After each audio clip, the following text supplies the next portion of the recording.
గణపతి స్వామికి ఎంతో ఇష్టమైన అటుకుల మోదక్ తయారు చేసే విధానం షేర్ చేస్తున్నాను. ఇది 5 మినిట్స్లో తయారైపోతుందండి. మావా కానీ పాకం పట్టుకోవడం కానీ ఏమీ లేకుండా ఈజీగా టేస్ట్గా ఉండే గణపతి స్వామికి ఎంతో ఇష్టమైన మోదక్ తయారు చేసే విధానం చూసేద్దామా? ఇంకెందుకు లేటు, రండి.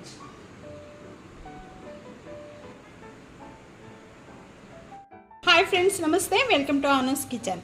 ఈరోజు గణపతి స్వామికి ఎంతో ఇష్టమైన అటుకులతో మోదక్ తయారు చేసే విధానం షేర్ చేస్తున్నాను.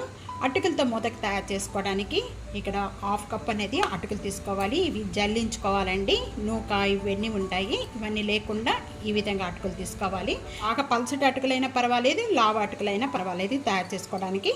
ప్యాన్లో 1/2 కప్పు అటుకులు వేస్తున్నాను. అటుకులు వేయించుకోవాలండి, లైట్గా వేయించుకోవాలి. అటుకులు లో ఫ్లేమ్లో పెట్టుకొని అటుకులు వేయించుకోవాలి. ఇక్కడ 2 మినిట్స్ వేయించుకున్న వెంటనే కూడా ఒక అటుకులు అనేది ఇలా పట్టుకుంటే కట్ అయిపోవాలండి. ఆ విధంగా ఉన్నంత వరకు కూడా వేయించుకోవాలి. ఇవి ఇలా వేగిన వెంటనే కూడా ఇంకా స్టవ్ బంద్ చేసేసేద్దాం.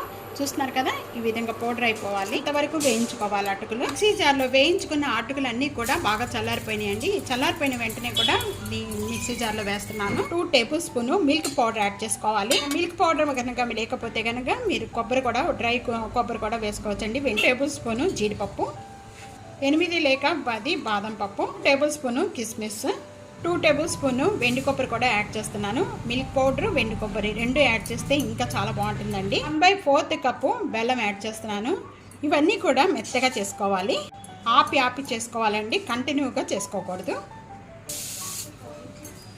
ఈ విధంగా మెత్తగా చేసుకోవాలండి. చూస్తున్నారు కదా, ఈ విధంగా బౌల్లో తీసేసుకుందాము. మిశ్రమం అంతా ఒక బౌల్లో వేసుకున్న దాంట్లో 1/4 టేబుల్ స్పూన్ అనేది నేను ఇక్కడ నెయ్యి వేస్తున్నానండి. నెయ్యి బదులు మీరు పాలు కూడా తీసుకోవచ్చు. మోదక్ చేసుకునే మేకర్ ఉంటుందండి, ఈ మేకర్కి మొత్తం కూడా మనం నెయ్యి అనేది అప్లై చేసుకోవాలి. మొత్తం కూడా టూటీ ఫ్రూటీ వేస్తున్నాను. ఒక 2 టేబుల్ స్పూన్ వేసుకోవచ్చండి. కలర్ఫుల్గా ఉంటుంది. చిన్న చిన్న ఉండలుగా చేసుకోవాలి. ఈ విధంగా చేసుకున్న వెంటనే కూడా ఈ మేకర్లో పెట్టేసుకుందాము. ఈ విధంగా పెట్టేసుకొని ప్రెస్ చేసేసాయి లోపలంతా కూడా. ఇంకా గణపతి స్వామికి మోదక్ రెడీ అయిపోయింది. చూస్తున్నారు కదా, ఎంతో ఇష్టమైన గణపతి స్వామికి అటుకులతో మోదక్ తయారు చేసే విధానం చూసారు కదండి. ఈ విధంగా అన్నీ చేసుకోవాలి. ఇట్లా తీసేసుకుందాం. ఈ విధంగా తయారు చేసుకుని అన్నీ కూడా ఒక ప్లేట్లో తీసేసుకుందాం. గణపతి స్వామికి ఎంతో ఇష్టమైన అటుకుల మోదక్ రెడీ అయిపోయింది. తప్పకుండా ఇదే విధంగా తయారు చేసి మీకు ఎలా ఉందనేది కామెంట్స్లో తెలియజేయండి. ఫ్యామిలీతో, ఫ్రెండ్స్తో వీడియోని షేర్ చేస్తుండండి. వీడియోని లైక్ చేస్తూ ఉండండి. నచ్చితే సబ్స్క్రైబ్ చేయడం మర్చిపోవద్దు. అలాగే బెల్ ఐకాన్ ప్రెస్ చేస్తూ ఉండండి. Thank you for watching.